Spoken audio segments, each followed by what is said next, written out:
making, we granted the petition of the LTFRB as regards the fuel subsidy program. Recording However, in progress. the grant of the petition to LTFRB is subject to the strict implementation of the program by submission of information on how the project will be implemented, the parameters of the implementation, and especially the specific target beneficiaries and how they will apply to avail of the grants of from the programs, and likewise subject to the submission of the different departments that will be implementing the said program of the LTFRB from the Department of Agriculture, the DSWD, and such other departments. They will have to specifically mention the beneficiaries, the how and when the project is to be implemented, as well as documentation as to the compliance to the submission before or to the implementation before of similar project. As far as the request of the Department of Transportation and Communication, they have a separate request as to their AFCS. The same is actually granted. However, the Commission noted that such a request need not even be filed before the Commission election. They can implement the same even without securing the permission of the Comelec, simply because these are not considered as social services projects in accordance with 261V of the Omnibus Election Code. So, but that's just the same. We acted on the same and we granted the petition to the DOT. But most importantly, the LTFRB petition is granted in toto by the Commission, subject again to the strictest condition laid down in the resolution that the Commission will be promulgating. Likewise, the Commission today created task force contra fake news. It's to be composed of a commissioner and in charge and a vice chairman who happens to be likewise a commissioner of the commissioner election member, the director of the Education Information Department, the director of the Law Department, the director of the Information and Technology Department, the representatives from the office of the chairman, and the commissioner of the commissioner election, because we are so, that is our, to make a point, that we are so desirous of eliminating any attempt by anyone, by any individual or entity to destroy the credibility of our electoral process. Again, we, as far as fake news of politicians, candidates are concerned, that is not the concern of this task force. It is only against the institution, against the integrity of the commission. But the task force will not go out against anyone who is opposing the commission election or anyone who is criticizing the commission election. We would like to make clear on that. But any misinformation or misinformation directed against the integrity, we will go after them, we will file a case against them, and we will utilize the full force of the law, including the combined forces of the PNP and the NBI cybercrime to track down these individuals. Thank you.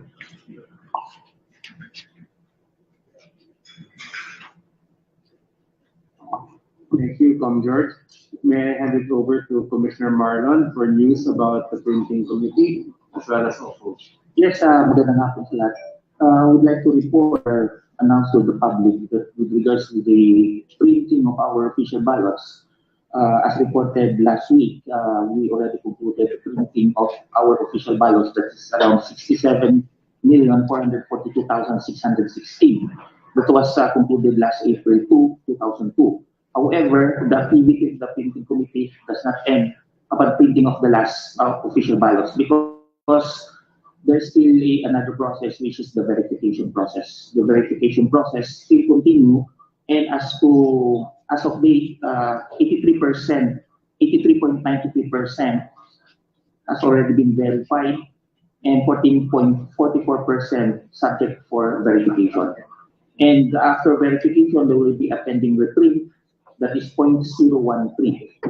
And the ballot exited is already 81%, meaning the activity of the printing committee hindi pa tapos because there's still a process of reprinting in in the event that during verification of the official ballots printed, if there are defects found in the ballots, then we have to reprint it again. As to the number of defective and reprinted ballots from the verified ballots, it reaches to 224,087. So ito po yung mga official ballots na defective, found to be defective, and needs to be reprinted. And we will be having a schedule after we concluded all the verification and ballot exit. There will be a process of destruction or destroying of the defective and reprinted ballots. Magkakaroon po tayo ng activity regarding that one. So sa ngayon, continue pa rin yung ating ballot verification group. We are having a rate of 1 million per day. So we're expecting within this week, makatapos na yung verification. Or before Holy Week, tapos na yun. Or kapag medyo bumagal yung verification natin, we still have after Holy Week. But we will announce the last ballot to be verified. And then maybe we can invite again the media regarding that one. As to yung total tapos na yung printing ng ating or activity ng ating printing committee, the last activity of the printing committee will be the destruction of our defective ballots, and that will be scheduled later. And as to the overseas voting, being the commissioner in charge of the overseas voting, tuloy ko na, the number of posts that we have 92 posts. And the automated posts, so dalawa to, automated and manual posts, we have 46 automated, and manual posts, we have 46. The number of postal voting posts is 52, and the number of mixed voting posts is 16, and number of personal voting posts is 24.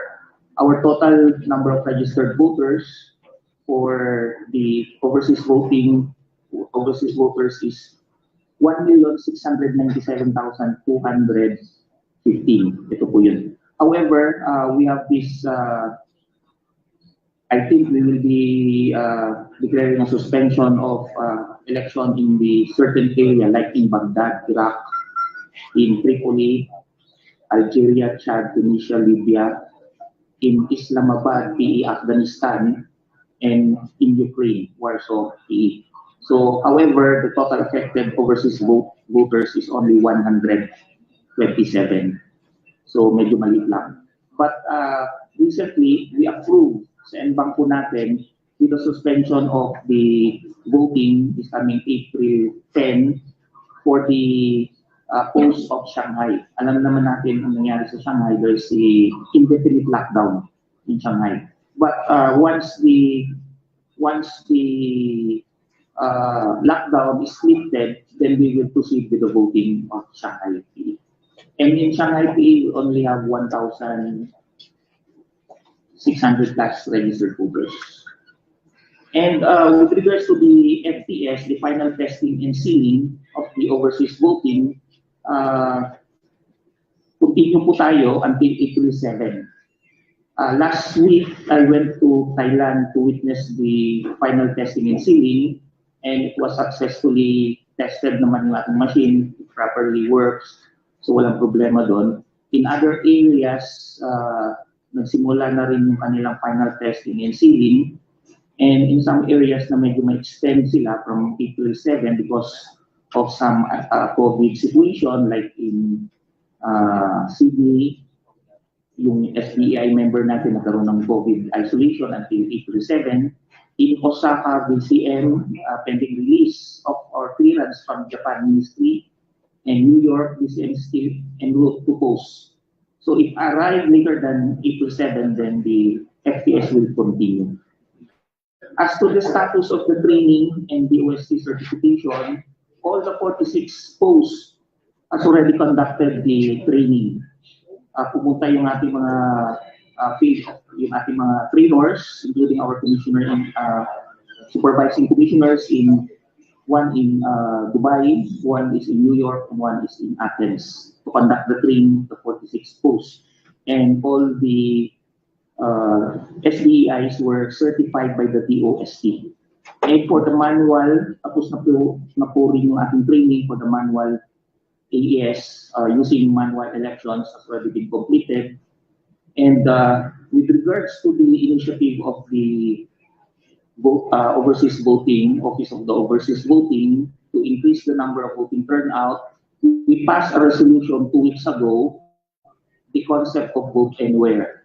So when we say concept of vote anywhere, if you are a registered voter or overseas voter in Singapore, but on election period, you happen to be in the another post, like for example, you are in Hong Kong, then all you have to do is to file a manifest intent to vote in that post, even if you are not a registered in Hong Kong, or as long as you are a registered overseas voter. So that is one way to increase the voting turnout. Somehow it will increase the voting turnout of our overseas voting. And also, the two-way postage for postal voting. So kasi dati, magpapadala tayo by manual, yung postage, papunta lang, walang pabalik. So, mangyari, kapag natanggap na natin mga overseas voters, they will spend just to bring back or to post back again the ballots. So this time, kasama na po yung postage for the return of the official ballots. And another is we signed a MOA with our DFA counterpart regarding the budget for them para mas mabilis yung kanilang procurement. Okay, thank you. Thank you very much, Commissioner Casquejo. So now we open the floor to questions. Yes, RJ. Microphone. Sir, from Casquejo, this is regarding this effort. Yesterday there was a press conference by some OFW groups, and among their concerns nga is that may mga hindi pa raw sila natatanggap na postal ballots, and we already addressed the matter of the two-way postage. I'm going to skip that. The other question is parang late now yung coordination meetings ng consuls with the local community, so hindi nila alam kung paano gagawin nila. And this is close na po. Yes, may mga issue talaga na medyo late na yung natanggap nila yung postal ballot because again, we have to mail it with the COVID situation, but we cannot make that as an excuse. Minsan kasi medyo late na rin natanggap ni post yung official ballots mismo. So they will start sending the ballots. Maybe yung iba ngayon they already started sending the ballots once they receive it. And then yung iba once they receive the official ballots, meron silang activity yung tinatawag natin na field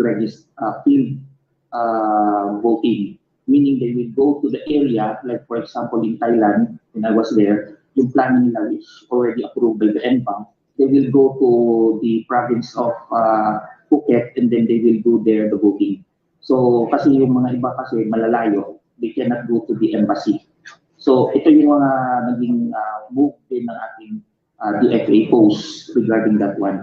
As to yung mga lacking communication, so yung ating DFA naman, they are trying their best in their Facebook account, in their any social media account to disseminate information with regards to this activity of voting.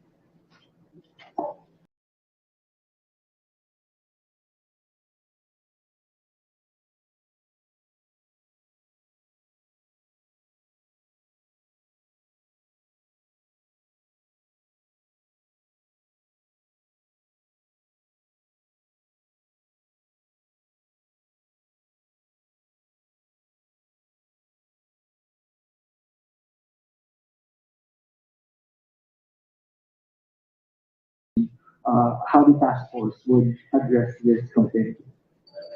Yeah, the task force is currently drafting their guidelines. Pinag-comment lang nila yung kanilang mga counterparts, yung mga partner agencies natin, yung DOJ, pati ang NBI, nagsasabit ng kanilang comment on how to proceed. And as far as these cases are concerned in the file, they will undergo the same process of preliminary investigation. Immediately, the law department will be issuing the subpoena requiring the respondent to file the necessary counter-affidavit during a particular period of time. And take note that what was filed was merely an election offense. There was no disqualification case filed, only an election offense before our law department. And after that, ng counter-affidavit, the complainant can either file a rejoinder dun sa na-file ng counter affidavit, and after that, the case will be submitted for resolution. Kaagad.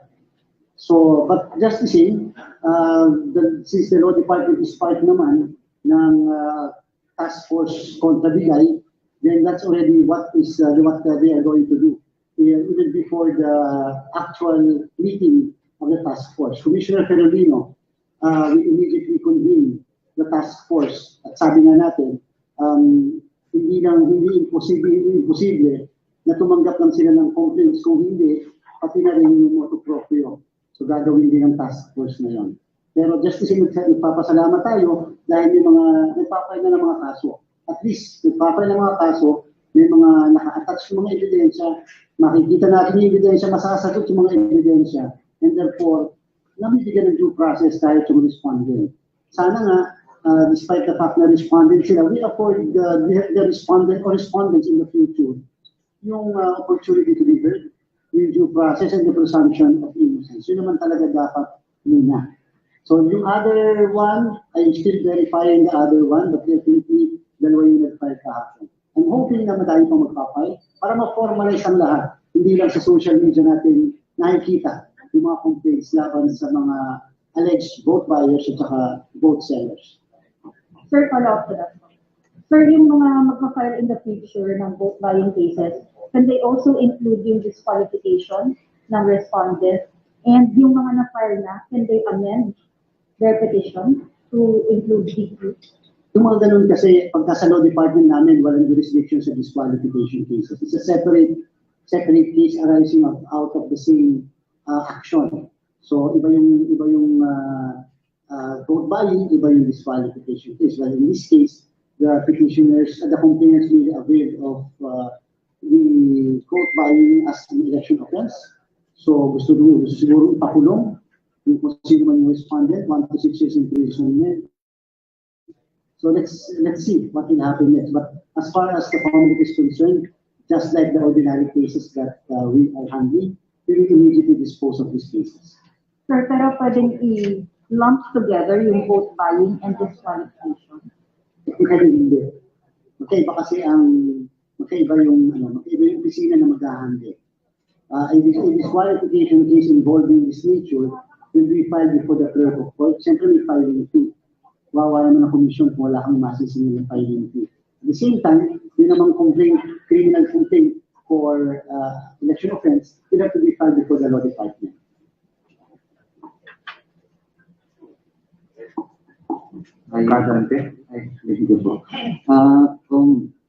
George, yung anong maring charges po ang doon sa yung bagong task force na maring i-file po ninyo? Yes. We will consider that as violation of Republic Act 10-175, which is Cybercrime Prevention Act. At the same time, we have a lot of punishable acts under the revised penal code. We will throw the books on them. We will not stop until we are able to catch them. Simply because, try to imagine, 7 out of 10 Filipinos are relying on social media. Whatever these people will be saying on social media may appear to be news. Wawa naman yung traditional media natin. Kayo na naghihirap na nandito, patay-type yan sa laptop nyo, sa init na lugar. Pagkatapos hindi paniniwalaan yung mga balita nyo simply because may social media. So, yun ang gusto natin ma-stop. Sabi nga namin, it's not about individuals. Hindi na kami, yung mga nasa Comelec, kung hindi yung institution. At yung mga pinaghihirapan na ginagawa ng Comelec. Nahihirapan ng campaign, ang finance committee namin, nahihirapan ng printing. Yung mga sa overseas namin, lalo yung mga posts, hirap na hirap sila sa ginagawa nila doon. Tapos, i-undermine lang ang electoral process natin. This is a collective effort. In the same manner na tinutulungan nyo kami from the media na maipahayag sa mga kababayan natin ang tunay na ginagawa ng commission at yung mga nangyayari. Tapos may sisira na gano'n, we will throw the books on them. Definitely. Po. Reaction lang po dito sa sinabi ni Senator Lacson na hindi daw dapat isinama ng Comelec sa spending ban ang mga national social services. Well, we respect highly Senator Eleksyon, especially yung comments niya. But minsan din kasi ang panawagan din natin sa mga LGU at saka sa mga department as pointed out by Commissioner Casquero in our NBank meeting. Minsan kasi dapat i-analyze mabuti kung yung bang project nila ay dapat talaga nila pa-approve sa amin. Kasi very clear yung Omnibus Election Code kung ano yung mga prohibited and therefore subject sa paghingi ng exemption. Siguro minsan, sa sobrang careful ng ibang department, nangihingi sa amin ng approval. Nahuhudlo tuloy yung implementation. In fact, hindi naman talaga kakailanganin pang manghingi. As we pointed out, kanina yung Department of Transportation, yung DOTR, na isang na-request nila, hindi naman talaga kailangan na sana yun ang ating approval, pero nanghingi pa rin sila ng approval namin. So we acted. Alam nga namang hindi namin action na, baka mahinto pa yung project dahil lang hindi pag-action. We acted on the petition and we granted the petition. So ibig sabihin lang, hopefully po, yung mga LGU, para hindi rin kayo nahirapan, try to analyze ano yung mga project na sa palagay yung social services. Ano yung mga project na infrastructure you go to our campaign finance office. Para lang, hindi na kayo mahirapan kung hindi maudlot yung mga proyekto niyo na sinasagawa sa bawat bayan, probinsya, o sa departamento. Balikan ko lang po yung sa overseas absentee voting just for soundbite. What assurance po can the Comelec give? Because yung mga overseas community leaders, yung worry nila, yung voters daw baka ma-disenfranchise because hindi pa nga dumarating sa kanila yung balota, for example. So, ano lang po, a soundbite lang po from the Comelec. Thank you. Yes. May mga issue din kasi yung ating post na usually yung address na nilalagay nila is care of the embassy. So, kapag ang address na nilagay nila is care of embassy, you have to go to the embassy to get the ballot. But sometimes also, yung mga addresses ng ating mga overseas voters, hindi na accurate. So kasi minsan kasi yung mga overseas voters, lilipat lang ng ibang building, hindi na matatanggap yung kanilang mga balota. So maybe the overseas voters, kapag medyo naisip nila or na pag-isipan nila na lumipat pala sila ng ibang address, even in the same country, like for example, nandun sa Hong Kong, pero lumipat sila ng flat, you have to inform the embassy na ito na yung address ko. Kasi malamang, ma-return to sender talaga yan. Usually, yun talaga ang nagiging issue regarding bakit ang daming return to sender na ballots na pinapadala ng ating post. Lalo na yung kapag postal voting tayo. For the in-person voting, walang problema doon kasi pupunta sila. Pero again, para hindi naman sila ma-disenfranchise because in some areas, like in Dubai, may mga areas doon na malalayo talaga. You have to travel 3 hours, 4 hours just to reach to the embassy, just to vote in person doon. So ang ginagawa naman ng Dubai is they will go to the area. Magkakaroon sila ng field voting. So field voting meaning they will go to that area, bring all the ballots, and then they will allow the voters to vote in that area. So mag-announce lang po yung ating post regarding what area or what day na pupunta sila. So just take note na lang siguro with regards to the social media of our embassy. May kanya-kanya silang Facebook, nagpo-post sila doon kailan yung kanilang field voting na ginagawa.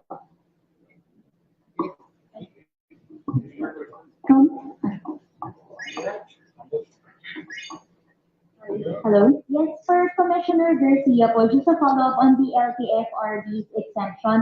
Can they right away resume na po yung distribution of fuel subsidy or are there requirements that they have to submit first, just like you mentioned earlier? They can immediately implement, but they have to wait for our resolution. The announcement is not the resolution. They have to wait for our resolution because the resolution will contain the conditions, strict condition that the Commission had deemed necessary for the LTFRB to comply. Kasi nga po, hindi naman po ito pare-barya lang, napakalaking pera involved. At the same time, may mga iba kasing agencies and departments that will be implementing this project. Like for example, sample lang po kayo, agriculture. When it comes to our farmers and fisher folks, the Department of Agriculture will be the one to implement. Meron tayo yung sa DSWD, yung mga vulnerable sectors natin, sila kasi mag-i-implement. So, meaning, yung LTFRB will just be the one to assign certain amount on that particular department, alam nga naman basta lang namin papayagan na assign sila tapos hindi na namin monitor. We should be able to monitor how the department will implement yung ating fuel subsidy. Because we wanted to be sure in the commission that the money is well spent and properly and in accordance with the policy of the President, likewise in accordance with the plan of action on how the project is to be implemented. Just a follow-up on that. Kailan po inaasahan na mailalabas yung resolution and possible talaga na madali sa mga driver, sa mga tricycle driver, delivery riders kasi under sila na DILC and DTI? Yes, tama po yun. Yun po yung isang department. And so, definitely we will immediately issue the resolution. Yun naman yung instruction. Alam po namin kasi, yes, sobra itong hinihintay ng ating mga kababayan. Sabi nga namin, the Comelec is not that commission that will prevent yung mga napakagandang proyekto katulad nito. Gusto lang namin masigurado na ito ay tamang na ipapatupad. Now, tungkol po doon sa kung kailan mapapatupad po halimbawa ng iba't ibang department, really it will be now the task of the LTFRB to ensure that it will now be immediately implemented. Kasi kakarimpot na amount, dapat napakinabangan po ng tamang sektor at mga beneficiaries. Question? Yes. Just to clarify, may we expect a resolution by tomorrow or at least until Friday? The latest siguro hanggang Friday. The earliest is until tomorrow. We can advance naman the copy of the resolution. At least kahit paano, this is now a notice to the LTFRB and to the different departments that you can now prepare the plan on how to properly implement the fuel subsidy, including yung pong mga beneficiaries, yung list, na tamang list ng mga beneficiaries na talagang dapat makinabang sa fuel subsidy.